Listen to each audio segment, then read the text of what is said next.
All right, Gary, we want to talk about the Overton window today. So tell me, what is the most important thing, or what do you think that people really need to know about the Overton window? Well, I think the Overton window is this idea that you can control the type of discourse and the type of ideas you have, right, or other people have, by constraining the set of possibilities of things that you can say or things that you can think, even, right? And so it's the idea came originally from politics, where but it's much more powerful than just a political idea. But the idea is basically like, look, there's certain things on a spectrum that you could talk about, and there's certain things that you can't, right? And I think a lot of people unnecessarily self-censor because they have this personal Overton window, right? And the I think it was Joe Overton, who's the guy who came up with it, right? And he came up with it right at sort of the beginning of the internet entering into widespread, uh, you know, deployment, if you will, right? And so at that point, he was really operating off of like the whole Walter Cronkite model of political discourse, right? You had a few large broadcasters, and the discourse was shaped by those massive media companies, right? And and over the last 20 years since he came up with the idea, there's been this big shift, basically driven by decentralized media, social media, blogs, even, and you see like the rise of things like Drudge and other stuff, right? And so he was he really thought of the Overton window in a lot of ways as a singular thing. Let's talk about his concept of it, just so people understand. Basically, he believed that there are like an upper bound and a lower bound to like what's possible. So so on one side you could have extreme capitalism, and then you could have communism on the other side, and that there's those poles on the spectrum, and that within that spectrum there is a space where called the Overton window. This window essentially where in that space um, discourse could occur, and then outside of that space it was what I think one of the core ideas as it relates to politics is that a politician could only do things that were within that Overton window. If it was out too far outside of that Overton window, there would be too many political consequences for them because the people just weren't ready for it. They weren't ready to take on these types of things. So that's within the landscape. He's thinking of there's like this zeitgeist of sort of acceptability, not just about what you could do politically, but also even what you could talk about in polite company. You know. Yep, exactly. Yeah, and I think if you imagine, right, that Overton window shifts over time. So if you think about, say, it's 1900 in Chicago, right, and then the idea of um, welfare, right, is probably outside the Overton window, government welfare, right, to a large extent. And then you think Chicago in 1980, it's a totally different conversation. That Overton window has shifted, right? And the and I think the way and the opportunity, right, is is that Overton window shifts over time, sometimes slowly and sometimes really, really fast. So if you imagine, say, the Democratic primaries and the debates. I mean, Andrew Yang was like tarred and feathered for this idea of universal basic income, and fast forward to 6 weeks ago, and suddenly it's on the table. You know? Right, literally, at like 100 days after, he was, everybody just roundly disregards the idea as just totally unacceptable, and then now it's something that seems like the solution. Yeah, maybe we need it. I mean, maybe that's a cornerstone of a new deal that comes out of 15% unemployment nationwide, north of 20% in California, like. And so that Overton window, like, but then you look at like another example of it. I think that's interesting is like the legalization of marijuana, right? And so that's more of I would call that a geological shift, right? And it's just sort of it's drifted and drifted and drifted, and all these shifts too, though, if you look in like dig deeper in it, they happen in unequal ways geographically, right? So like I could see it being another 50 years before you could go to a marijuana store in Salt Lake City, for example, or Tuscaloosa, right? But then I like look out my window of my apartment in Denver and I see four of them, right? And so it's almost like that I think it was William Gibson that said like the future's here, it's just not evenly distributed. Well, shifts in an Overton window are the same way. Well, that's in fact how you can detect that a fundamental shift will happen because you basically you go from something that is totally almost universally unacceptable to and this is what people don't understand the push by people who are pro marijuana into medical marijuana. Like what that does is it just expands, well, it's not purely evil. There could be some benefit to it, and then so it weakens the societal context around us, that resisted people from doing it before. And I think that all these things. One of the things I think that people like, how do these things occur? What is it that causes them? And I think that there's four specific ways that these things change. So four. And I'm not sure if these four are right, but I mean, I think a couple of them are pretty well accepted, but a couple of the other ones I'm not sure. So the number one is a crisis mover. That's like 9/11. All of a sudden, the Patriot Act goes through. We give up all sorts of civil liberties that we never would have done. Um, certainly the pandemic, same thing. It's going to cause in many ways. I mean, if homeschooling, I think, is one of the biggest things that I think is. I saw this survey the other day that 7 out of 10 parents are considering doing some sort of homeschooling instead of or to supplement what they're doing in the normal school. Like that was unimaginable 2 months ago, you know? But like that's something the crisis causes that. So crisis is where these big tidal shifts really occur.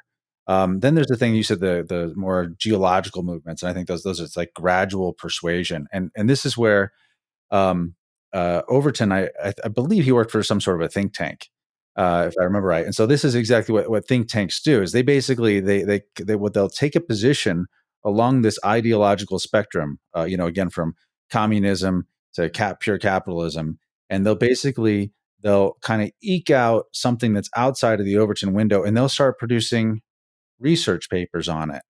They'll start sort of floating and circulating the idea, you know, out there over time. And, certainly you see this with same-sex marriage. That's one of the things that really over time, I mean, just it wasn't, when Hillary Clinton ran the first time for president, like she was totally against same-sex marriage, so was Obama in that, it's like how quickly that changes, um, so it's like, but people were working on it for decades, trying to demonstrate that it's not bad. In fact, it's good, and then ultimately that it's a right. And anyway, it was a slow movement, but think tanks and you know uh, organizations basically driving this gradual persuasion. Another example of that I think is really useful is like the when it comes to drugs, right? So the push is to get things so like something is a Schedule 1 drug, right? According to the FDA or DEA, that means it has no accepted medical use and is addictive and dangerous, right? Um, and so like you see these shifts like as soon as so like there's this Psilocybin was Schedule 1, right? psilocybin was an MDMA uh, is probably about to become a Schedule 2 drug, right? Which is just this little When I shift. was thinking about this conversation this morning, I thought of that same example, and I was thinking, and I was thinking, yeah, I was saying that same example about that, like how using it to treat PTSD. Lots of good evidence that it works in that, but then that again reduces this thing from being like some, rave party drug to being something. Yeah. So you're totally right. I agree. So the third one is a charismatic salesman. It's very rare. Most of the time you see these big ideas that when the Overton window shifts, a lot of times we might give people credit for it. Like Andrew Yang might give him credit for, the what do you call it? The monthly checks. UBI, universal Yeah. basic income. Yep. Yeah, so you might give him credit for it. He didn't originate the idea, but he did bring it a little bit into the more popular thinking. But really, if that becomes something that's totally accepted, it will be because of the crisis, not because of leadership or even him as a strong salesman. He was actually a pretty weak salesperson for it, honestly. But a strong salesperson is Gandhi or Martin Luther King or even Ronald Reagan. Getting people who where tax rates were in the 70s were up in the 70%, and then got them cut by 50 points, essentially during his administration. Like a huge, and it took a lot of selling to do that, to get the American people to buy into it. So I'd say that one. And then the last one, and this is the one that made me think of the MDMA one, is as a provocateur. And provocateurs help shift the narrative and get things in people's eyes or in people's heads. They kind of plant seeds which kind of lower their resistance to things outside of their Overton window. And I thought of Tucker Max and his article on MDMA and therapy. Actually, I was supposed to think of it as an example of a provocateur. Yeah, no, exactly. And one, I think too, even like if you think the thing that is really interesting about expanding the Overton window, right? Like if you're going to do it as a charismatic salesman or a provocateur, right? The thing that the cost to the individual of that is, I mean, most of the time, people that cause these big shifts end up being martyrs, right? And society at the time vilifies them, and then one generation later, they are, they are secular saints in a lot of ways, right? Yeah, I think you could replace charismatic salesman with heretic. Heretic, yeah, exactly. But and then you think about it too. It's like the individual, like there is that sort of like what's the best way to put it? There's this charismatic, forceful push into it, but I would also argue in a lot of cases, right? Especially in Gandhi's and Dr. King's case, like if you don't have Malcolm X and and the and basically the Black Panther approach, right? Then I don't think Martin Luther King would have been nearly as successful, right? Because he presented this alternative. And I think you could make an argument that like the coronavirus is Andrew Yang's Malcolm X, which is kind of a crazy idea, but it's this alternative of just basically widespread. I don't know the best way Here's to the way put I it. would think of here's the way I would think of Malcolm X and MLK though. Malcolm X was further down the spectrum of it was further away from the existing Overton window, and it made MLK stuff so much more palatable because, and this is what provocateurs do, and I think Malcolm X was a provocateur.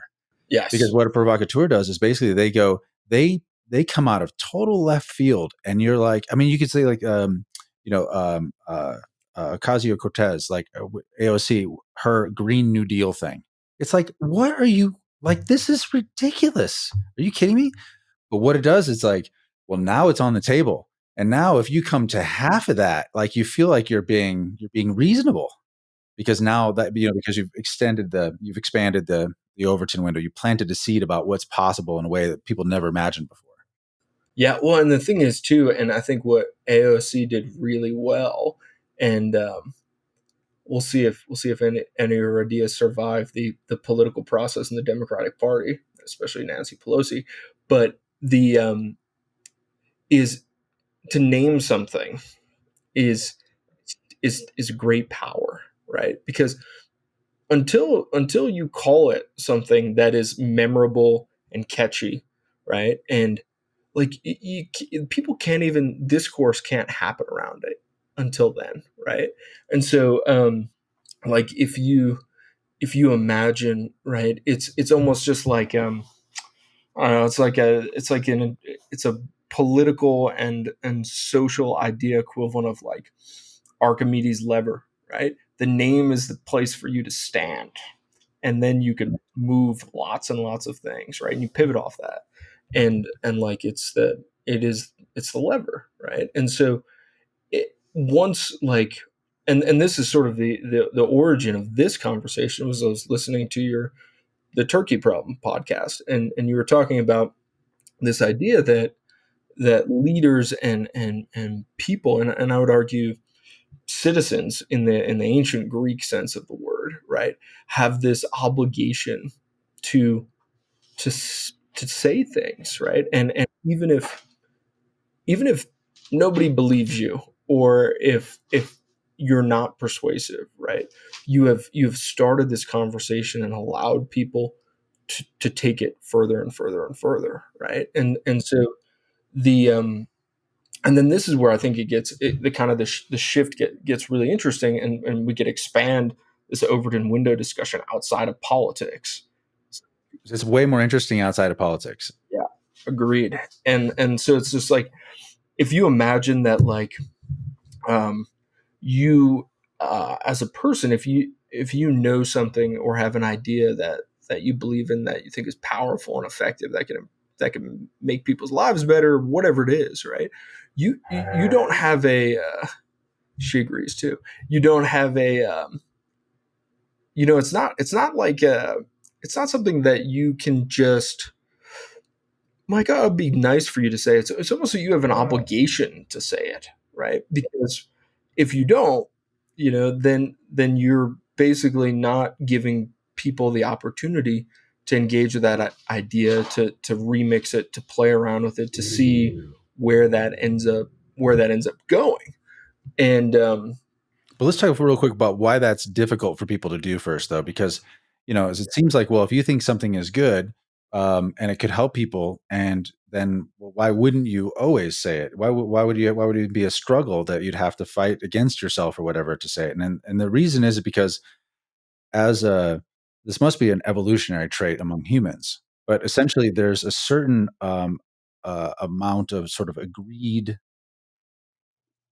ideas, conduct, and even language that we can use with each other that is just acceptable. So that and that is the Overton window, and it shifts over time. And whenever you step outside of that, what you get from people who are still in it is they shame you, and they try and persecute you, they try and guilt you to kind of pull you back in to the same center that everyone else is in.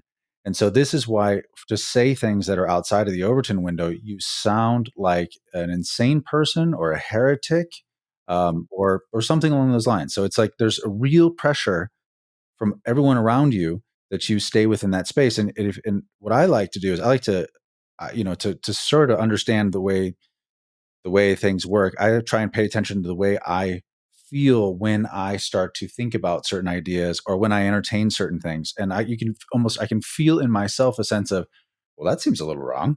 When I say, well, why is it? Why can you, and why should a man only be married to one woman?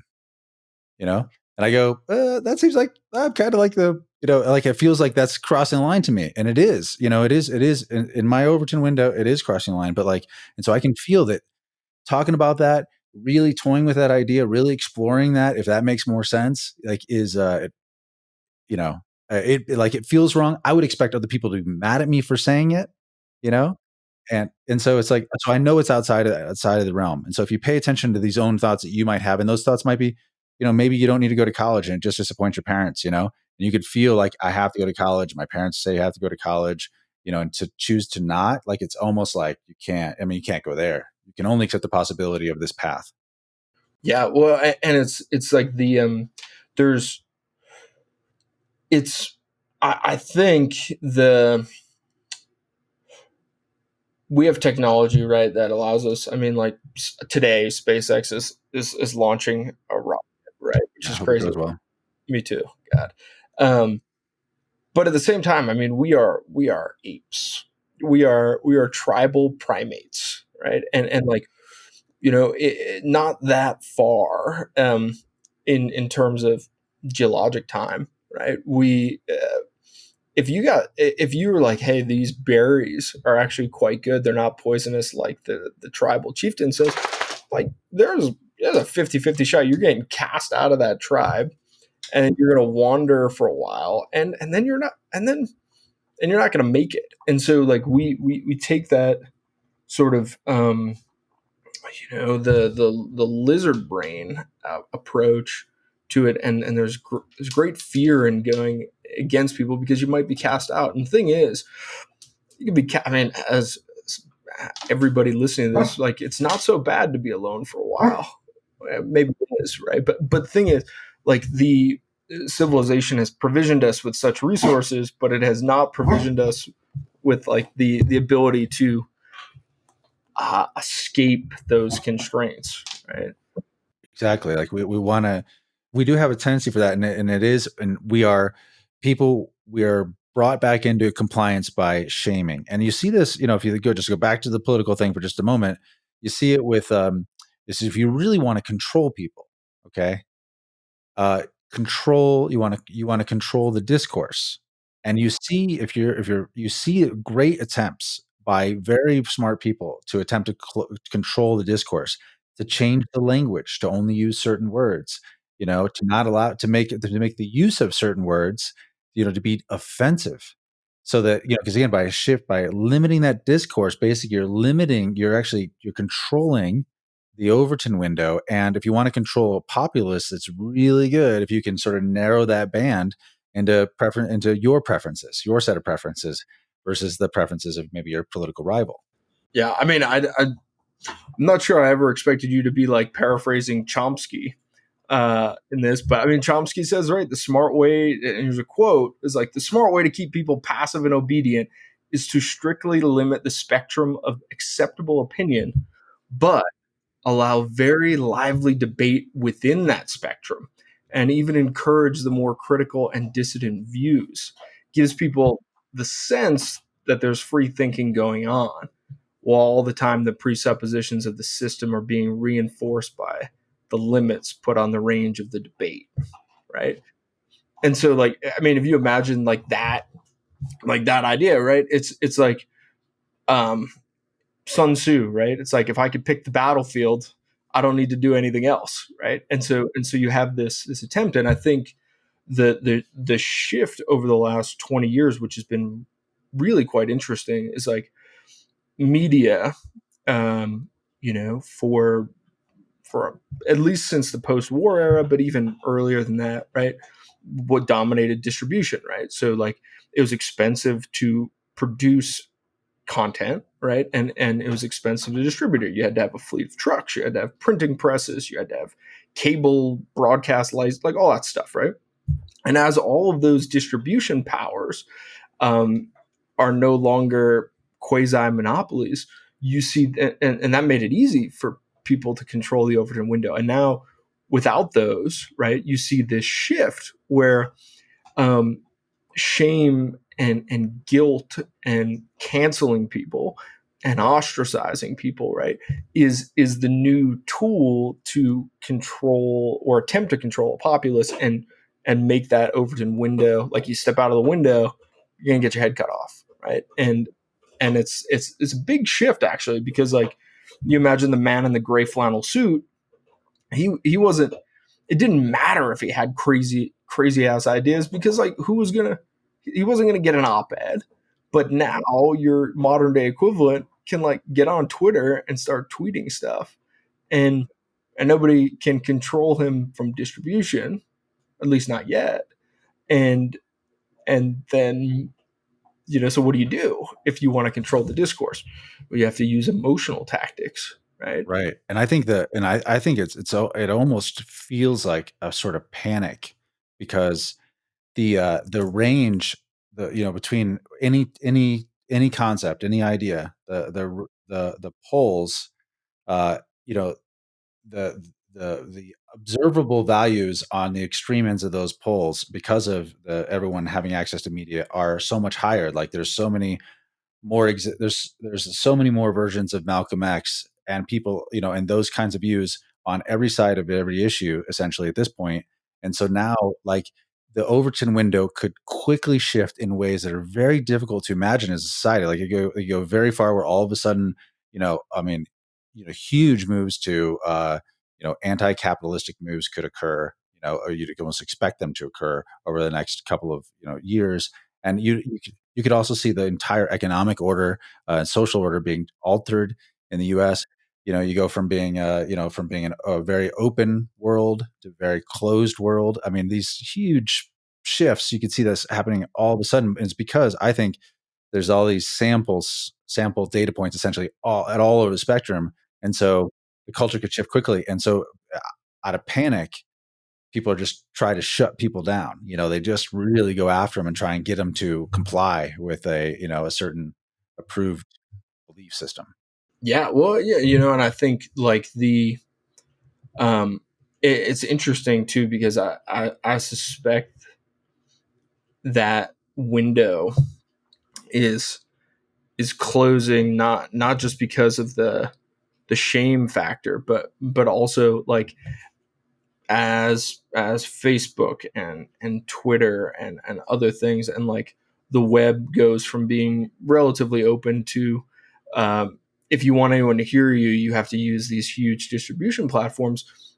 Those distribution platforms, as we already see, like 2016, the election, Twitter on an ongoing basis, like they become like the only thing that a huge network is really only other individual actor, if you will, that a network like that is vulnerable to is a state, right?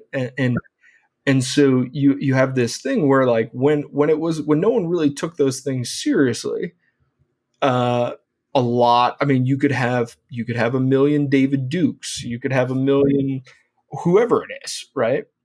And and now those things are getting closed, or accounts are being suspended, distribution privileges are being revoked, right? And That's an attempt to keep the Overton window more narrow, and it yes, won't work. It doesn't. I don't. It doesn't. You cannot control. I don't think you can be controlled. I think you can only get there. The Overton window doesn't get managed like that. I think it's like there's gradual persuasion, as I said. There's a crisis. There's like the super salesman, and then there's provocateurs. And I don't think that like the the pulling the knobs really to try and cut out stuff really works that well. I would add one to your four. I would say there's five actually, and the fifth is like a shift in media distribution, right? And so if you imagine, um, the like say Gutenberg, right, as our starting point, right? Like when movable type and the printing press, basically when he combined movable type and allowed people to print things, right? A whole different world opened up, right? You had basically, for the first, I mean, it was like the first sort of victim of all of it really was the Church of Rome, right? And suddenly you have Bibles being printed in vernacular. You have like critical texts of monarchs and church, right? And so like, and I think you had technology can either centralize power or distribute it, right? And so the Gutenberg distributed power, right? But it wasn't perfect because it was a big, heavy, physically vulnerable thing, right? And so, and then you kind of expand. So like the reason why talk radio is generally crazier than broadcast TV is because there's a lot more talk radio licenses. Yeah, it's more decentralized, right? And so if you imagine the so you have that, right? And so then there was this shift starting say 2006, 2007, man, maybe even earlier with blogs, but it really accelerated with these with social media platforms, right? But then they got so big that it's all kind of coming back and becoming more centralized, or at least there's a vulnerable point that can be choked out, right? And so the the thing that I think is interesting is that as like I think the first, and I can't imagine any single person would take credit for it because it would be a very dangerous thing to take credit for. But um, the first team of software engineers that build something that is uncensorable, that actually gets widespread distribution, is a terrifying thing for people that want to keep the Overton window closed, right? And you just like look at things like Mastodon, right? Which is just basically like a crypto-based, decentralized, no central point of failure Twitter, right? Um, it's more than that, but and like, and you look at the people that are on it and the different groups. You have like these very hardcore just technologists, and then you have basically, the daily stormer crowd, and you have all these things, right? And so it's it if there's one of those that somehow gets to mainstream adoption, then that will be an enormous shift, because it's another sort of push away from this kind of sine wave of like, the ability to distribute ideas becomes decentralized, then it becomes centralized, then it comes back out, right? Let me see if this summarizes that. It's not necessarily the media, but the media enables more observations of variance from the window, and that social proof of variance from the window. Just like we talked about, that uh, you know we have legal weed and marijuana, or sorry, in Colorado. So it's like, so you can see it does work over there, and so then why wouldn't Indiana have it? You know what I mean? And I think so. It's so in media, the different, whatever the topic, you can have all these, you can find yourself within all kinds of weird, verticals of information, across the spectrum. And so the more observable variance from the window there are, the more likely that window is to shift. Yes, 100%. I mean, I think about it like, I, and the whole time you've been using like the definite article, say the Overton window. I don't think I think there are a multitude of Overton windows. I would argue that actually there's effectively a number of Overton windows equal to the number of people in the world plus the number of different situations they could find themselves in over the course of their life, which basically means an infinite multitude of Overton windows. Most of them are pretty similar, actually, but Yeah, I think there's definitely like it's a big Venn diagram for sure. With people, with groups, with humans, when they're together, especially, there's an overlapping, and it's really that overlapping is where the action's at. Your stuff that's outside of it individually, when you're with a group, is it's kind of irrelevant. It doesn't really move the needle much. But it's the overlapping areas that you have with others that where you get societies to shift.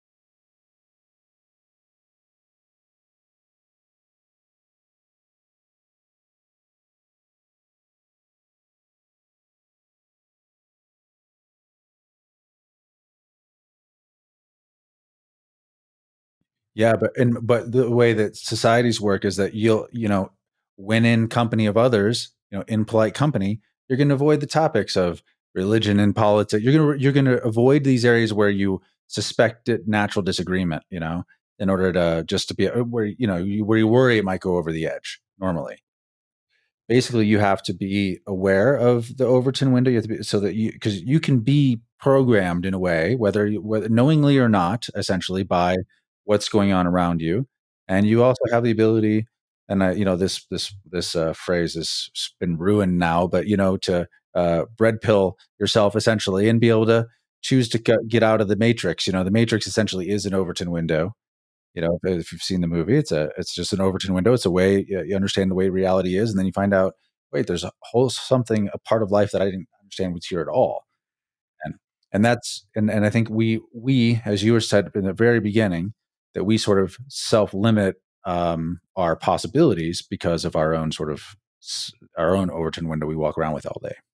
Paul Graham, the guy who started Y Combinator with a couple other folks, has a really good essay called, I think it's something like "What You Can't Say," right? And I don't think he ever mentions an Overton window in it, but basically, he talks about the idea that in any society, right? Um, there are things that, I mean, there's basically things you can't say, and there's thoughts that you shouldn't think, right? And he says that that is that's really bad, right? Because I think everything that really changes the world for good or worse, right, is some sort of heretical idea, right? And like in yourself, like there's a couple different sort of thinking tools that he talks about in it, which I find quite interesting. So the first, and this is sort of the most obvious one, but is to just you read history and you look at, like, especially things that are as close to that moment, describing the things that happened, right? And this is why, like, diaries and journals are so valuable, right? Because you look at, like, the stuff that people believed even 50 years ago, and then you go further back and you go, holy shit, like, and then you ask yourself, okay, what things like that are people going to say about me and my generation 50 years on, right? The first one is, like, kind of put it in historical perspective, because there's a lot of shit that I'm sure, you know, our kids are going to be like, man, can you believe how barbaric they were? Yeah, we raised and bred animals and kept them in our house for our own personal amusement. You know? Exactly. It's like, I mean, I could see a point where, definitely you could see, eating meat becoming like something that is just so, like, awful. Like, you're just murdering people. And then, you can imagine that, that happening once there's a suitable organic replacement, or a plant replacement. Um, and I was just thinking about, a couple, maybe a year ago, a picture of my daughter with a dog, on social media, and going, someday will this be like a blackface? You know? People are like, "I can't believe you did that when you were younger," you Yeah, it's know? like, my God. Yeah, it's like it's just really hard to imagine those things, and that's why when you look back and you judge people back in history for what they did, it's just very short-sighted of you. It's just incredibly short-sighted, 'cause unless you're gonna go and put yourself fully in their head and understand the way that their whole way they understood the world around them and their role in it, unless you understand that, you can't really judge, their actions really, or, their behavior. Yeah, well, and that's why, like, I think a lot of there's this subset of the discipline of history that's like intellectual history, right? And it is, I find it super interesting. Most people find it boring as hell, right? But Probably it's connected to language a lot, I imagine. languages. I mean, that is the generative power of ideas and the vector by which they spread, right? And so there's that, right? And it's like, you can read the pop history books that sort of either vilify everyone or deify everyone in the past, right? And that's just not that. I Both mean, useless. yeah, it could be pleasurable to read, because usually the people that write those are trying to tell a story, and it's helpful. Like, I mean, it's not helpful. It's entertaining, right? Put yourself in that historical context. Don't The key is, don't judge people for what they thought. Seek to understand it, and also don't assume that this is some, like, end of history. I mean, everyone thinks that they are the most enlightened. Being to ever live, and you are. It's okay. Congratulations. But you won't be. Give it time. You won't be. Yeah, if you take that thought, like, one step further, it's like, well, wait a second. If it's all this linear upward progression, which it's not, but um, then the argument itself disproves the fact that you're not going to be there for long, right? And so the second one, which I think is really interesting, and this is a way to figure out what Overton window you're operating in, right? Is to imagine yourself as a kid, right? And or to imagine a kid, maybe say like Bella, right? And then think about the scenario that you're contemplating, and think about what Bella's opinion would be on it, and think about what this other archetypal character would think about the same set of circumstances, right? So this other person, let's just call him Jean Claude. I don't know why, but Jean-Claude, dropped out of his French high school. He joined the French Foreign Legion, right? He fought in Africa. He got out of that. He opened up a nightclub in Senegal, and he ran a nightclub in Senegal. And then he fell in with a bad crowd. He got into smuggling things to Marseille, right? And then he spent a little bit of time in prison and a couple other places. And like he's had a rich, unsavory life, right? And so you take those two worldviews, Bella, Jean-Claude, and then you say, okay, what in these circumstances, what would Bella think about this, and what would Jean-Claude think about it? And the point of imagining Bella is like that is Innocence. it's innocence, sort of actually, but it's also what like she has not had nearly the same amount of experience to potentially disprove the things that she has learned in a very structured system. Got it. Yeah, it's naivete also. Yeah, yeah. There's definitely some of that, right? And so you imagine what the two groups of people, and the way that Bella would think about it is the Overton window that she's operating in, right? And we could say untarnished by any experience or much experience of the world, right? And so if you imagine a scenario where if you said, like, to bring back to your original point, or not one point you made earlier is why can't a man be married to multiple women, right? And maybe Bella said, well, that wouldn't work. This is the whatever it is, like her opinion on it. And then Jean-Claude's like, man, I mean, I'm married to 3. I'm married to 3 right now.